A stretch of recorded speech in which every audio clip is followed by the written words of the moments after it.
Hi guys!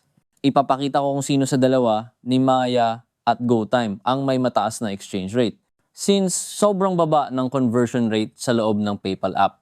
Dito sa nakikita nyong $1 equals 57 pesos, yung market rate niyan talaga ay 59 pesos per dollar. Nasa 3 to 4% yung bawas. So gagawin natin ay i-redirecta natin itong ipadala sa ating e-wallet. No need na i-convert to peso. Yung gamit ko dito ay Maya at GoTime e-wallet. Gagamit ako ng Visa card sa pag-transfer at hindi Mastercard. May nakalink ng card sa PayPal ko, nakalagay dyan ay virtual cards lamang.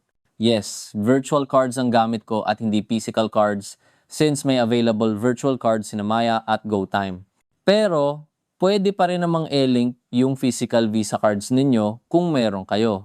Take note, yung virtual Visa cards ko na nakalink ay converted na yung rate from peso to dollar. Sa mismong PayPal customer service nyo siya, request at ipa-convert kung di pa na-convert yung card.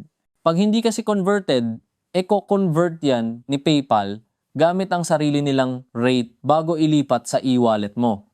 Meron akong lumang video kung paano yan.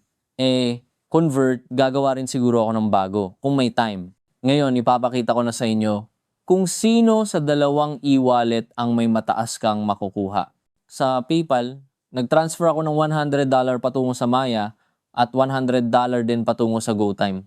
Sabay ko yung nilipat at parehas lang sila na may 1% transfer fee. $1.01 yung fee para sa 100. Sa araw na ito, ang palitan ng peso ay 58.81 pesos. Alas 2 ng hapon ko ito nilipat. So, expected natin na makukuha ay 5,881.25 pesos. Dito sa nakikita nyo, ang na-receive ko sa Maya ay may 5,793.37 pesos lang. May diferensya siyang 87 pesos dun sa 5,881.25 pesos na target natin. Yung paglipat mo sa Maya ay instant mong makukuha yung pera kung nagmamadali ka. Samantalang sa GoTime ay maghihintay ka ng 20 to 30 minutes bago dumating sa e-wallet mo. Kinabahan talaga nung una kasi walang pumasok paglipat ko. Pero kahit matagal pumasok, sulit naman ang iyong makukuha. Ang nakuha ko from PayPal to GoTime ay 5,881.59 pesos. Sumubra dun sa rate na 5,881.25 pesos. Dahil gumagalaw pa yung palitan ng peso at dolyar. Minsan mababa din ng konti, depende sa oras at araw ng yung pag-transfer. Hanggang dito na lang guys, at kung nagustuhan mo ang video na to, paki-like at paki-hit na rin ang notification bell para sa susunod nating video. Paalam, thanks for watching!